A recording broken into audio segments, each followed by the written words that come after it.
جی السلام علیکم ورحمۃ اللہ وبرکاتہ۔ Pakistan Trump board of peace میں شامل ہو گیا ہے۔ Pakistan Trump board of peace میں شامل ہو گیا ہے۔ ٹرمپ صاحب نے جو بورڈ آف پیس بنایا ہے، پاکستان اس میں شامل ہو گیا ہے۔ اب پوچھنا یہ ہے شہباز شریف صاحب سے، نواز شریف صاحب سے، آصف علی زرداری صاحب سے، بلاول بھٹو صاحب سے، مریم نواز صاحبہ سے، پیپلز پارٹی سے، مسلم لیگ سے، اور خاص طور پر مولانا فضل الرحمان صاحب سے کہ کیا اب بھی عمران خان ہی یہودی ایجنٹ ہے؟ اور ان سب سے پوچھنا یہ بھی ہے کہ کیا اس شمولیت کے لیے پہلے آپ آئے پارلیمنٹ میں، کابینہ سے اجازت لی؟ اور بتانا یہ بھی ہے کہ پاکستان کے پاس اس کے علاوہ کوئی آپشن نہیں تھا۔ اس مدعے پر بات کرنی آج، اور اس پر بھی بات کرنی ہے کہ الیکشن ایکٹ 2017 میں اور شرمناک ترمیمیں ہوئی ہیں۔ یہ شرمناک ترمیموں کا دور ہے، اور ایسی آئینی ترامیم اور قانونی ترامیم ہو رہی ہیں کہ اب تو شرم بھی مر چکی ہے۔ خوف خدا بھی نہیں رہا، خوف پاکستان بھی نہیں رہا، خوف عوام بھی نہیں رہا، اور ضمیر کا خوف بھی نہیں رہا۔ اب ترمیم یہ کی گئی ہے الیکشن ایکٹ میں کہ ارکان پارلیمنٹ اپنے اثاثے خفیہ رکھ سکیں گے۔ شرم کی بات ہے، وہ خواجہ آصف صاحب کا فکرہ ہے نا، مشہور زمانہ، کوئی شرم کوئی حیا۔ مطلب پارلیمنٹ کے جو ممبر ہیں، جو عوامی نمائندے کہلاتے ہیں، اب آپ ان کے اثاثے نہیں دیکھ سکیں گے۔ کتنی لوٹ مار کی، کتنی کرپشن کی، کتنی ہڑپشن کی، کتنی چوری کی، کتنی ڈکیتی کی، کتنے اثاثے یا جائیدادیں تھیں پہلے، اور اب سیاست میں آنے کے بعد کتنی ہو گئیں، اور کتنی تھیں پچھلے سال اور کتنی اب ہیں، اب آپ یہ نہیں دیکھ پائیں گے۔ یہ ہمارے ارکان پارلیمنٹ اب اپنے اثاثے، اپنی جائیدادیں، اپنا دھن خفیہ رکھ سکیں گے۔ ترمیم ہو گئی ہے جی، اس پر بھی آج بات کرنی ہے، لیکن ان دونوں موضوعات پر بات کرنے سے پہلے یہ بتاتا چلوں کہ سانحہ گل پلازہ ہلاکتوں کی تعداد 62 ہو گئی ہے، اور 80 سے زیادہ افراد ابھی بھی لاپتہ ہیں۔ گو کہ CCTV فوٹیج تو مکمل طور پر فارغ ہو گئی ہے، لیکن ایک اندازے کے مطابق جو کچھ لوگوں جو عینی شاہد تھے، موقع پر موجود تھے، یا جو اندر سے نکلے تھے، خوش نصیب جو بچ نکلے، یہ بھی خیر بتاتا ہوں کہ وہ خوش نصیب کس کی وجہ سے بچ نکلے، اللہ تعالیٰ کے فضل کے بعد کس کی وجہ سے بچ نکلے، یہ بھی بتاتا ہوں۔ تو جو عینی شاہدوں کے مطابق کیا سارائی ہے، یا کیافہ ہے، یا ٹیوا لگایا جا رہا ہے، یا اندازہ لگایا جا رہا ہے کہ آگ شارٹ سرکٹ سے نہیں، لائٹر یا ماچس سے لگی، آگ مصنوعی پھولوں والی دکان میں لگی اور وہاں سے پھیلی، اور آگ یا تو بچے لائٹر اور ماچس سے کھیل رہے تھے، ان کی وجہ سے آگ لگی، یا کسی نے سگریٹ سلگایا اور سگریٹ پھینک دیا، اس کی وجہ سے آگ لگی۔ سانحہ گل پلازہ بد نیتی، بیڈ مینجمنٹ، بیڈ گورننس، مس مینجمنٹ پیپلز پارٹی کی اعلیٰ شاکار ہے، یا اس کی حقیقت ہے سانحہ گل پلازہ۔ 17 سال سے سندھ پر حکومت، اور کام ٹکے کا نہیں۔ سب کچھ بتا چکا ہوں آپ کو کہ کراچی کی کتنی عمارتیں گرنے والی ہیں، لیکن پھر بھی اس میں لوگ رہ رہے ہیں۔ کتنی عمارتوں میں فائر سیفٹی نظام نہیں ہے، کتنی عمارتوں میں ہنگامی رستے نہیں ہیں، کتنی عمارتوں میں ناقص یہ وائرنگ ہوئی ہے بجلی کی تاروں کی، اور کتنی عمارتوں میں آگ لگے تو وہ گر سکتی ہیں۔ اور یہ بھی بتا چکا ہوں کہ 2-3 کروڑ والے کراچی میں، آبادی والے کراچی میں 28 صرف فائر سٹیشنز ہیں۔ اور یہ بھی بتا چکا ہوں کہ مرتضیٰ وہاب صاحب قیامت بھی آ جائے کراچی میں استعفیٰ نہیں دیں گے، نہ کوئی ان سے استعفیٰ لے گا، نہ آصف علی زرداری صاحب کوئی شرمندگی کا ٹویٹ کریں گے، نہ بلاول بھٹو صاحب کوئی معافی مانگیں گے قوم سے، نہ مراد علی شاہ صاحب کے کان پر جوں رہیں گے گی۔ ذرا پریس کانفرنس دیکھیے مراد علی شاہ صاحب کی ثانیہ گل پلازہ کے فوراً بعد، تو دیکھیے اس میں ان کے چہرے اور ان کے تاثرات. اور کہا گیا ہے کہ 1 کروڑ دیا جائے گا جو اس سانحے میں جن کی جان گئی. اور اب پتہ کیا کہا جا رہا ہے کہ ایک تو ڈیتھ سرٹیفکیٹ لاؤ، دوسرے اوریجنل شناختی کارڈ لاؤ، تیسرے ثبوت لاؤ کہ واقعی آپ اس میں فوت ہو گئے ہیں. یعنی ان کے لواحقین سے کہا گیا ہے. یعنی اب جن کے شناختی کارڈ ساتھ ہی جل گئے وہ کیا کریں گے؟ ڈیتھ سرٹیفکیٹ ان کو کون بنا کے دے گا؟ اور ثبوت وہ کہاں سے لائیں گے؟ تو رل گئے ہیں سارے. میں ثانیہ گل پلازہ کے جو شاپنگ سینٹر کا جو صدر ہے تاجروں کا، اس کو سن رہا تھا، اور پھر بشیر صاحب جو سیلانی والے ہیں ان کو سن رہا تھا. یقین کریں سب کے سب کہہ رہے تھے کہ 23 گھنٹے مرتضیٰ وہاب صاحب کہیں نظر نہیں آئے. قیامت گزر گئی، کہیں نظر نہیں آئے. 23 گھنٹے. اگر وہ اسلام آباد میں تھے تو ان کے ٹیلی فون کا فرانزک ہونا چاہیے کہ انہوں نے جو ہی ان کو پتہ چلا تو انہوں نے کن کن کو ٹیلی فون کیا. ٹی وی چینلوں پر بھی نظر نہیں آئے مرتضیٰ وہاب صاحب جو میئر تھے، جو ڈائریکٹ رسپانسیبل تھے. سارے جو فائر بریگیڈ، پانی کا محکمہ، باقی سارا ریسکیو، ریلیف، سب کچھ ان کے انڈر آتا ہے. اور مراد علی شاہ صاحب کا اتا پتہ بھی نہیں تھا. ہاں موقع پہ پہنچے جو وہ تھے گورنر سندھ کامران ٹسوری صاحب.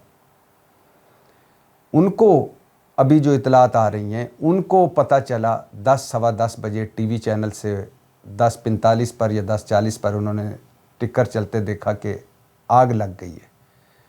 ایس ایس پی سے انہوں نے بات کی متعلقہ سے، تو اس نے کہا سر یہاں نہ آئیے گا، 4-5 ہزار لوگ ہیں، پپھرے ہوئے لوگ ہیں اور بہت غصے میں ہیں، کیونکہ کوئی حکومت، ریلیف، ریسکیو، پولیس 8-9 اہلکاروں کے علاوہ کچھ نظر نہیں آ رہا. لیکن کامران ٹسوری صاحب ٹریفک جیم میں گورنر ہاؤس سے نکلے اور تقریباً 12 بجے کے قریب وہ وہاں پہنچ گئے، اور 4-5 ہزار لوگوں نے انہیں ویلکم کیا. کیوں بلا ویلکم کیا انہیں؟ اس لیے کیا کہ ان کے گورنر ہاؤس کے دروازے کھلے ہیں لوگوں کے لیے. لاکھوں لوگ ان کی وہ جو بار بیل لگائی ہوئی ہے وہ بیل کھڑکا چکے ہیں اور مسئلے حل کروا چکے ہیں. لاکھوں لوگوں کو راشن مل چکا ہے، ہزاروں لوگوں کو موٹر سائیکل مل چکے ہیں، سینکڑوں لوگوں کو عمرے کا ٹکٹ مل چکا ہے، لاکھوں لوگوں کو وہ رمضان کی افطاری باعزت طریقے سے کروا چکے ہیں. 50,000 بچے جو ہیں وہ مرحلہ در مرحلہ IT کے کورسز کر رہے ہیں اعلیٰ یونیورسٹیوں سے منسلک ہو کر گورنر ہاؤس میں. تو لہٰذا وہ گئے تو لوگوں کو پتہ تھا کہ یہ ہمارے لیے آئے ہیں، یہ کوئی دکھاوے کے لیے نہیں آئے. اور آج بھی میں نے وہاں پتہ کیا سیلانی والوں کا اور گورنر ہاؤس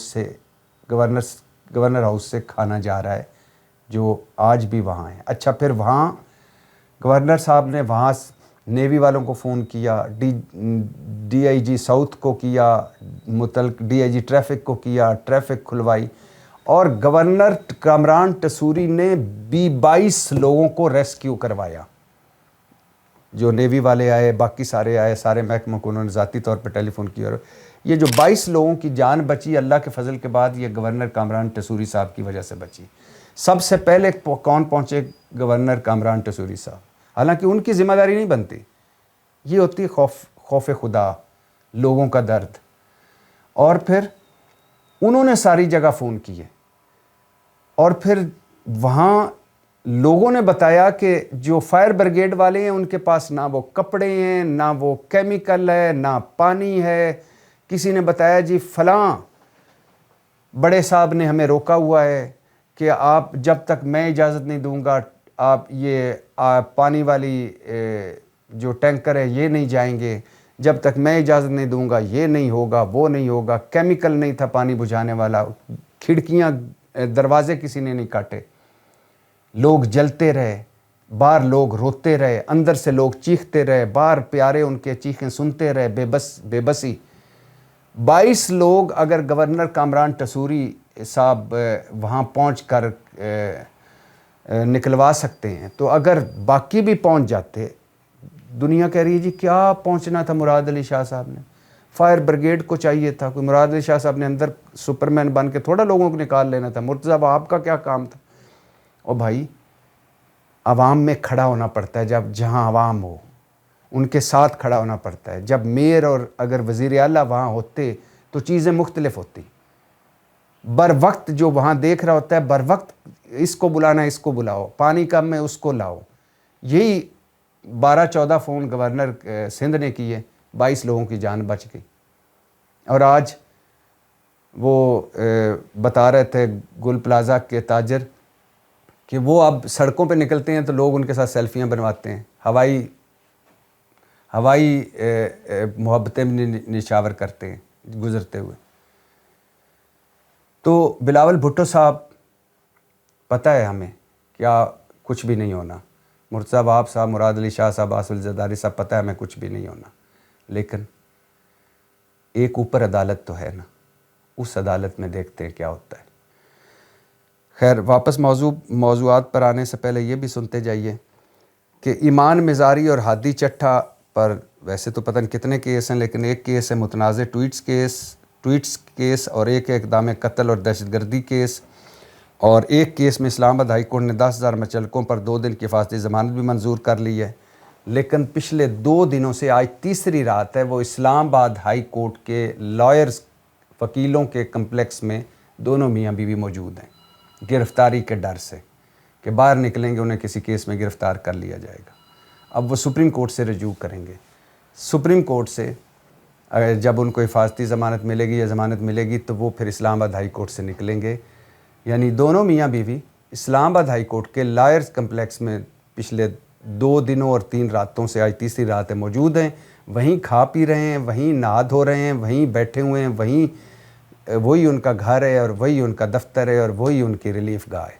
کیونکہ اسلام آباد ہائی کورٹ میں ویسے تو عمران خان کو پکڑ لیا گیا تھا، لیکن اسلام آباد ہائی کورٹ میں اچھی بات یہ، اور ایسا ہونا بھی چاہیے، کہ عدالت کی تکریم اور عزت، ویسے تو اب جتنی عدالتوں کی عزت اور تکریم رہے گی وہ آپ کے سامنے ہے، تو اسلام آباد ہائی کورٹ میں ان کو نہیں پکڑا گیا، اور وہ اسلام آباد ہائی کورٹ میں اس لیے بیٹھے ہیں کہ باہر نکلیں گے تو پکڑے جائیں گے. اب سپریم کورٹ سے ضمانت ملے گی تو وہ باہر نکلیں گے. اور یہ بھی سنتے جائیے کہ بابر اعظم کو بگ بیش لیگ سے باہر کر دیا گیا ہے. ایک ٹویٹ تو یہی آیا ہے، بگ بیش لیگ ان کی ٹیم مینجمنٹ نے ٹویٹ تو یہی کیا ہے کہ بابر اعظم صاحب کو پاکستان میں ان کی پاکستانی ٹیم میں ان کی ضرورت پڑ گئی تھی تو ہم نے ریلیز کر دی ہے. لیکن جس طرح رضوان اور بابر اعظم نکلے ہیں، عزت سادات بھی نہ رہی. بات تو سچ ہے مگر بات ہے رسوائی کی. تو جس طرح ان کے ساتھ جو کچھ ہوا ہے اس پہ دل دکھی تو ہے، مگر جب آپ T20 کے پلیئر نہیں ہیں اور آپ T20 نہیں کھیل سکتے تو کیا ضرورت تھی یہ پنگا لینے کی. بہرحال بابر اعظم صاحب گھر واپس آ رہے ہیں. اور یہ جب بات کھیل کی ہو رہی ہو تو یہ بھی سن لیجئے کہ T20 ورلڈ کپ میں سیکیورٹی خدشات بنگلہ دیش نے حتمی فیصلہ کر لیا ہے اور بھارت نہ جانے کا حتمی فیصلہ کیا ہے. مطلب بنگلہ دیش T20 ورلڈ کپ نہیں کھیلے گا. آپ کو پتہ ہے، آپ کے ذہنوں میں ہے کہ بنگلہ دیش نے کہا تھا کہ ہمیں بھارت میں سیکیورٹی خدشات ہیں، ہمارے جو میچ وہاں ہیں ہم وہ نہیں کھیل سکتے. ICC کو کہا کہ ہمارے میچ کسی نیوٹرل وینیو پر کرا دیے جائیں. ICC نے اس پر پہلے سوچ بچار کی، پھر 2 رکنی ٹیم بنائی، کمیٹی بنائی، وہ بھارت بھی بھیجی، بنگلہ دیش بھی بھیجی.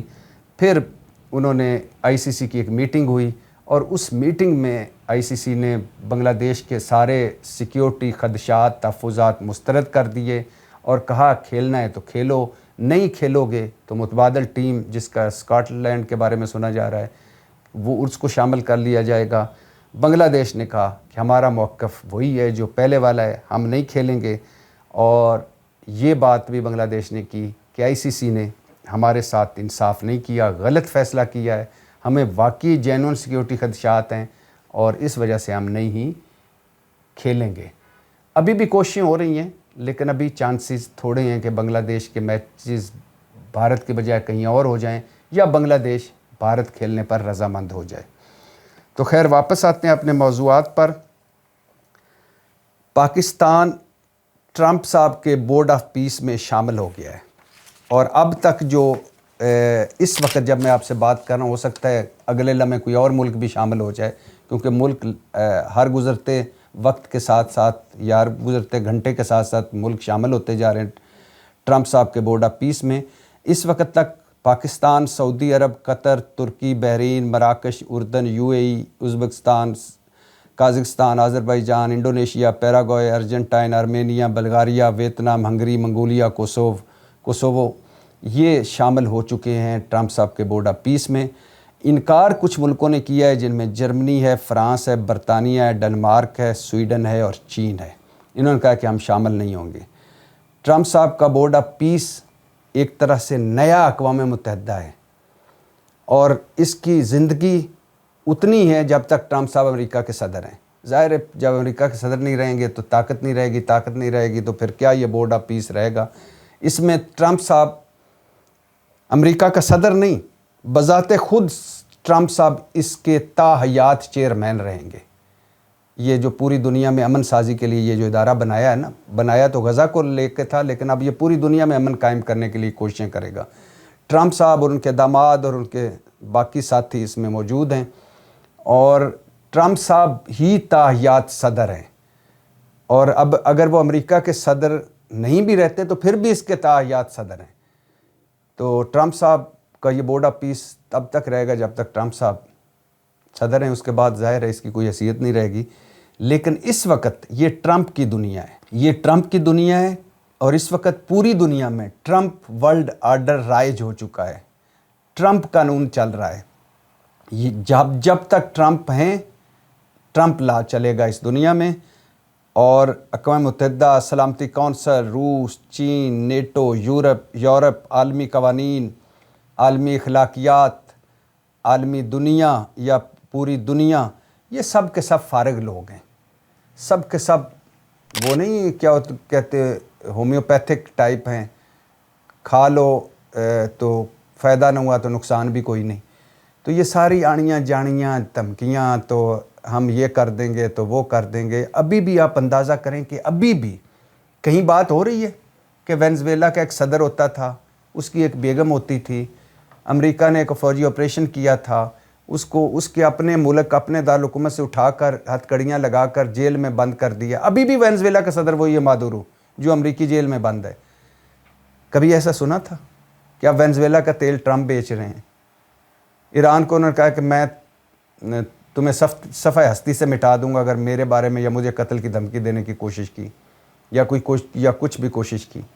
اور کیوبا کو کہا ہے کہ تیری باری آنے والی ہے، لگتا ہے یہ کیوبا بھی ہم ہی سنبھالیں گے۔ گرین لینڈ کہا ہے کہ یہ برف کا ایک ٹکڑا ہے، مجھے دے دو، یورپ کو کہا ہے۔ نیٹو کو کہا ہے یہ فارغ ہے، میں نہ ہوتا تو یہ زندہ بھی نہ ہوتا، تاریخ کے کوڑے دان میں ہوتا۔ اقوام متحدہ میں کھڑے ہو کے ٹرمپ صاحب نے کہا کہ یہ کیا بیکار سا ادارہ ہے، باتیں ہی باتیں، عملی طور پر 0/0۔ تو یہ ٹرمپ صاحب ہیں، یہ دنیا ٹرمپ صاحب کی ہے۔ وہ دکھاتے کھبی ہیں، مارتے سجی ہیں، موت دکھا کر بخار بیچ دیتے ہیں، بہترین بزنس مین، بہترین سیلز مین ٹرمپ صاحب۔ تو پاکستان ٹرمپ کے بورڈ آف پیس میں شامل ہو گیا۔ اب پوچھنا یہ تھا ان ساروں سے، ان سارے بڑے بڑے ٹیپو سلطانوں سے، محمود غزنویوں سے، ان سارے بڑے بڑے اکبر بادشاہوں سے، اور ان سارے بڑے بڑے حریت پسندوں سے، ان سارے بڑے بڑے وطن پرستوں سے، کیا اب بھی عمران خان ہی یہودی ایجنٹ ہے؟ ٹرمپ صاحب کے بورڈ آف پیس میں ٹرمپ صاحب کا یہودی داماد بھی ہے، اور اسرائیل بھی اس میں شامل ہے۔ تو اب کھڑے ہوتے نا، یہ جو آپ سستی، جذباتی اور جھوٹی سیاست کرتے رہے کہ عمران خان تو یہودی ایجنٹ ہے، عمران خان کو تو یہودیوں نے لانچ کیا ہوا ہے، یہودی اعلیٰ کار ہے، تو آپ اگر اتنے مشرقی اعلیٰ کار تھے، پاکستان کے اعلیٰ کار تھے یا یہودی مخالف تھے، تو آپ کھڑے ہو جاتے نا، کہتے کہ ہم نے نہیں شامل ہونا اس میں۔ اور پھر یہ جو آپ کہتے تھے کہ عمران خان نے تو بار بار ہی سارے فیصلے کرتا ہے، آپ لائیں اس معاملے کو پارلیمنٹ میں کہ پارلیمنٹ سے منظوری لے لی جائے کہ ہم نے ٹرمپ کے بورڈ آف پیس میں شامل ہونا ہے، یا کابینہ کی منظوری ہوئی، یا دونوں کو اس قابل سمجھا گیا کہ ان کو بھی آگاہ کر دیا جاتا۔ تو بات یہ ہے کہ اس کو بھی چھوڑیے، یہ سستی اور جھوٹی منافقت بھری جو سیاست ہے کہ عمران خان یہودی ایجنٹ ہے، اور بھائی کوئی یہودی ایجنٹ نہیں ہے۔ عمران خان ایک محب وطن پاکستانی ہے، پاکستان سے جتنی وہ محبت کرتا ہے ہو سکتا ہے اتنی آپ نہ کرتے ہوں، اور جتنی آپ کرتے ہیں ہو سکتا ہے اتنی میں نہ کرتا ہوں۔ تو یہ کافر بنانا، کافر اور مسلمانی کے سرٹیفکیٹ دینا، وطن پرستی اور غداری کے سرٹیفکیٹ دینا، یہ منافقت بھری آپ چیزیں چھوڑ دیں، اس کو بھی چھوڑ دیں۔ اس ایک طرف رکھتے ہیں کہ یہ یہودی کارڈ جو تھا، اور اس کو بھی چھوڑ دیتے ہیں کہ آپ نے پارلیمنٹ اور کابینہ کو کیوں نہیں لوپ میں لیا۔ جب فارم 47 کا ہی سب کچھ ہو تو پھر کیا لوپ میں لینا۔ اور اس کو بھی وقتی طور پر چھوڑ دیتے ہیں کہ یہ بورڈ آف پیس جو ہے اس نے غزہ میں کیا کرنا ہے، فلسطینی تنظیموں کو غیر مسلح کرنا ہے، حزب اللہ کا خاتمہ کرنا ہے، غزہ کے لوگوں کو امن دینا ہے، یا کیا کرنا ہے۔ اور اس کو بھی چھوڑ دیجئے کہ اس میں فلسطینی ریاست کا کوئی اس میں ذکر ہے بورڈ آف پیس کے منشور میں، یا بورڈ آف پیس ایسا کرے گا؟ بالکل نہیں کرے گا، اور بیت القدس کی آزادی کا بھی ذکر نہیں ہے۔ لیکن سچی بات یہ ہے کہ آپ کے پاس، پاکستان کے پاس آپشن کیا تھے؟ اور یہ بھی چھوڑ دیجئے کہ ہماری جو اس وقت کی لیڈرشپ ہے وہ ٹرمپ صاحب کو خوش رکھنا چاہتی ہے، جو ہی ان کو ٹرمپ صاحب کی تصویر بھی نظر آتی ہے تو اٹھ کے سلوٹ مارتے ہیں، بھاگ لگے رہن تھوڑے بخت بلند، تسی جیوندے رہو۔ تو ٹرمپ صاحب کو ناراض بھی نہیں کرنا چاہتے۔ لیکن ہمارے پاس سچی بات ہے، زمینی حقائق ہیں، ہمارے پاس آپشن کیا تھے۔ اور یہ ذہن میں رکھیے، اگر آج عمران خان وزیر اعظم ہوتے اور وہ بورڈ آف پیس میں شامل ہوتے تو یہ سارے مولانا صاحب، شہباز شریف، نواز شریف، مریم، بلاول، جو اب چپ دم سادے بیٹھے ہیں، یہ سارے کہتے ہیں ملک بیچ دیا گیا، ملک کا سودا کر لیا گیا، آج یہودیوں کے حوالے ہو گئے، سارے سب کچھ ان کے حوالے ہو گئے۔ جیسے یہ کہتے ہوتے ہیں کہ کشمیر بیچ دیا عمران خان نے، بعد میں آ کے آزاد کرا لیا شہباز شریف صاحب نے۔ کبھی کشمیر کا ذکر سنا ہے؟ عمران خان تو پھر بھی کہتا تھا کہ جمعے والے دن خاموشی اختیار کریں، کوئی گھڑی لگا دی، اور کوئی بیانات اقوام متحدہ سے لے کر یہاں تک، ان کا کبھی ذکر سنا ہے مقبوضہ کشمیر کا؟ یا کبھی اور کوئی ہو؟ کدھر گئے وہ کہ کشمیر بیچ دیا گیا؟ آپ چھڑوا لیں نا، پیسے واپس کر کے تو کشمیر واپس لے لیں۔ تو آپشن کیا تھے پاکستان کے پاس؟ ہمارے پاس کوئی آپشن نہیں تھا۔ اگر زمینی حقائق دیکھیں، یہ نہ شامل ہوتے تو ٹرمپ صاحب بھی ناراض ہوتے، ہو سکتا ہے سنگین نتائج بھگتنے پڑتے، اور پاکستان جو بدترین معاشی بحران کا شکار ہے، جہاں دہشت گردی کی خوفناک لہر ہے، جہاں سیاسی عدم استحکام ہے، ہم امریکہ کی ناراضگی اور خاص طور پر ٹرمپ صاحب کی امریکہ کی ناراضگی افورڈ نہیں کر سکتے۔ ہم ٹرمپ صاحب، نیتن یاہو، اور ابھی میں مولانا صاحب فضل الرحمان صاحب کو سن رہا تھا کہ اب وہ وقت آ گیا ہے کہ شہباز شریف اور نیتن یاہو اکٹھے بیٹھیں گے بورڈ آف پیس میں۔ اور بھائی اقوام متحدہ میں بھی تو ہم اسرائیل اور پاکستان اکٹھے ہیں، سلامتی کونسل میں بھی تو اکٹھے ہیں۔ تو جب وہ آتے ہیں ہم واک آؤٹ کر جاتے ہیں، اس میں بھی ایسے ہی ہوگا۔ ہم نے تھوڑا ایک دوسرے کے، نیتن یاہو اور شہباز شریف کی کرسیاں ساتھ ساتھ لگی ہوئی ہیں اور وہاں دونوں نے بیٹھنا ہے، اور یہ باؤنڈ کیا گیا ہے کہ دونوں وہاں بیٹھیں گے اور ایک پیالی میں چائے پئیں گے۔ کیسی باتیں کرتے ہیں زمینی حقائق کے علاوہ۔ یہ مولانا فضل الرحمان صاحب، جن کے بارے میں کبھی مشہور تھا کہ یہ بھی امریکہ گئے تھے کہ ساڈے وال تک سجنا، یا امریکہ سے انہوں رابطہ کیا تھا، وہ کس لیک میں آیا تھا، وکی لیکس یا پتہ نہیں کس میں۔ تو خیر، مولانا صاحب بھی اگر وزیر اعظم ہوتے تو وہ بھی یہی فیصلہ کرتے، عمران خان ہوتے تو وہ بھی یہی فیصلہ کرتے، شہباز شریف ہیں تو انہوں نے بھی یہی فیصلہ کرنا ہے۔ یہی فیصلہ تھا، یہی زمینی حقائق کے مطابق تھا۔ پاکستان اگر شامل نہ ہوتا تو کیا کر لینا تھا؟ کوئی بورڈ آف پیس نے ٹوٹ جانا تھا، یا ٹرمپ صاحب یا بورڈ آف پیس پہ کوئی فرق پڑنا تھا؟ ہم پر فرق پڑنا تھا۔ اور پھر جہاں سعودی عرب، جہاں UAE، جہاں ترکی، بحرین، اردن، جہاں وہ شامل ہو گئے ہیں، ساری مسلم امہ لائن بنا کر شامل ہوئی ہے، تو ہم کس کھیت کی مولی ہیں؟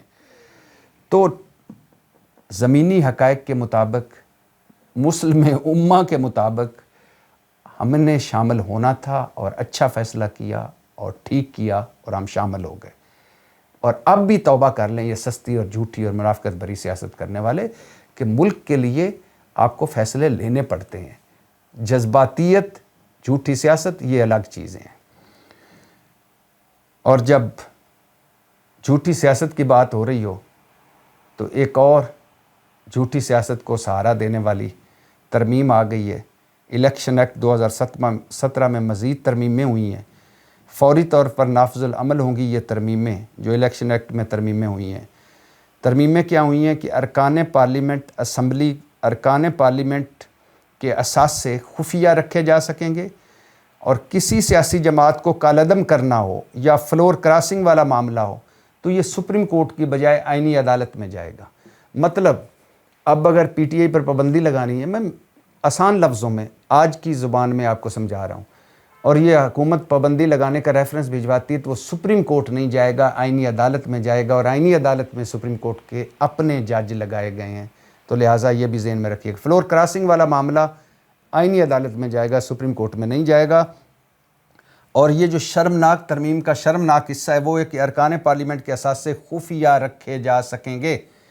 ہمارے بینک اکاؤنٹوں پہ چھاپے مارو، ہمیں کہتے ہو کہ ڈکلیئر کرو جو کچھ ہے، ہمیں کہتے ہو کہ کالا دھن نہیں ہونا چاہیے، ہمیں کہتے ہو کہ جو کچھ ہے وہ ملک میں لاؤ اور اس پہ ٹیکس دو.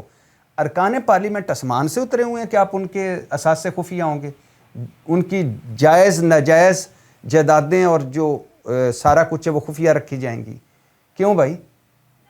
یہ ہے ایلیٹ کیپچر اس ملک میں. 26ویں آئینی ترمیم، 27ویں آئینی ترمیم، نیب ترمیم الیکشن ایکٹ، اس سے پہلے جو ترمیم ہو چکی، پیکا ایکٹ ترمیم، جتنی بھی یہ شرمناک ترمیمیں ہوئی ہیں اس کا ملک اور عوام سے کوئی تعلق نہیں. یہ ذاتی فائدوں کے لیے اور سیاسی مخالف کو مزید دیوار میں چنوانے کے لیے یا دیوار سے لگانے کے لیے یہ ترمیمیں ہوئی ہیں. اپنے اقتدار کے لیے اور سیاسی مخالف کی سیاسی موت کے لیے یہ سارا کچھ کیا گیا ہے. اور اوپر سے ایک اور ابھی آ گیا ہے کہ ارکان پارلیمنٹ کے اثاثے خفیہ رکھے جا سکیں گے. کوئی شرم ہوتی ہے، کوئی حیا ہوتی ہے؟ یہ کیسا ملک ہے؟ دنیا کے کسی مہذب ملک میں جمہوریت کی جیم بھی جہاں ہے وہاں پہلا اصول ہے کہ عوامی نمائندے عوام کو بھی جواب دہ ہوتے ہیں اور پارلیمنٹ کو بھی جواب دہ ہوتے ہیں، کابینہ کو بھی جواب دہ ہوتے ہیں، وہاں کی عدلیہ کو بھی جواب دہ ہوتے ہیں. یہاں عدلیہ ہو گئی فارغ، قانون ساز ایسی ہو گئی کہ صدر زرداری کو صدارت کے صدر ہوتے ہوئے اور صدر کے بعد جب تک زندہ ہیں ان کو کوئی عدالت نہیں بلا سکتی اور ان پر کوئی مقدمہ نہیں چلایا جا سکتا تا حیات استثناء. اور ادھر یہ میں عوامی نمائندوں کی بات کر رہا ہوں جن کو ہمیں جواب دہ ہونا چاہیے. اداروں میں طاقتور تو ہمیں پہلے ہی جواب دہ نہیں ہے، وہ تو پتہ ہے، ان کا اپنا ایک میکنزم ہے، وہ ان کو بھی جواب دہ انہوں نے بنانا ہوتا ہے. اب ارکان پارلیمنٹ کی کتنی جائیدادیں اس نے سیاست میں آنے کے بعد بنائیں، کہاں سے بنائیں، کدھر سے بنائیں، کوئی ان پہ اب ان کو دیکھ نہیں پائے گا. اور جب پتہ ہی نہیں ہوگا کہ کون کتنا امیر ہے، کون کس کے پاس کیا کچھ ہے، تو بات بھی نہیں ہوگی. جب بات بھی نہیں ہوگی تو اللہ اللہ خیر صلی اللہ. یہ ہے یار. ویسے ہی ایک ترمیم کر دو آئین میں کہ یہ 500 خاندان ہیں، یہی ان کے لیے مفت تیل ہے، مفت پٹرول ہے، مفت بجلی ہے، ٹیکس فری ہیں یہ لوگ، یہی ممبر پارلیمنٹ ہوں گے، یہی ممبر سینٹ ہوں گے، یہی گریڈ 22 سے اوپر کے افسر ہوں گے، یہی جج ہوں گے، یہی مدعی ہوں گے، باقی 25 کروڑ ملزم ہیں. ایک ترمیم کر دو، جان چھڑواؤ. کیا یہ لمحہ بے لمحہ میں مار رہے ہو؟ یعنی کوئی اصول، کوئی منطق، کوئی اخلاقیات، کوئی تہذیب، کوئی کچھ اس ترمیم پہ یعنی اس ترمیم کے آگے کھڑی نہیں ہو سکتی کہ اب ارکان پارلیمنٹ کے اثاثے خفیہ رکھے جا سکیں گے. کسی کو نہیں بتایا جائے گا. یہ ہے میرا پیارا پاکستان. میرے پیارے پاکستان میں 5% نے پاکستان کو، قائد اعظم کے پاکستان، علامہ اقبال کے خواب والے پاکستان، لاکھوں لوگوں کی جن قربانیاں دیں اس پاکستان کو جن جپھے میں جکڑا ہوا ہے. اور ایک اور ترمیم آ گئی ہے کہ اب آپ کے جو ممبر ہیں ان کے جتنے جو کچھ بھی ان کے پاس دھن ہے وہ خفیہ رکھ سکیں گے. اللہ اللہ خیر صلی اللہ. آپ بھی خوش، میں بھی خوش، وہ بھی خوش. نہ کوئی یہاں قیامت آنی ہے، نہ لوگوں کو کوئی پرواہ ہے، نہ لوگوں کو پتہ ہے کہ ادھر کچھ ہونا کچھ نہیں ہے. مایوسی پھیلی ہوئی چاروں طرف، حالانکہ مایوس نہیں ہونا چاہیے. اپنی سطح پر آئین اور قانون کے اندر رہ کر آپ کو کوشش کرتے رہنا چاہیے اچھے کی، پاکستان کی بہتری کی. لیکن جو کچھ بھی پچھلے 3 سالوں میں ہوا ہے اس سے 5% کی تو بہتری ہوئی ہے، ملک اور قوم کی نہیں. ایک اور کالی ترمیم، ایک اور شرمناک ترمیم. پاکستان زندہ باد.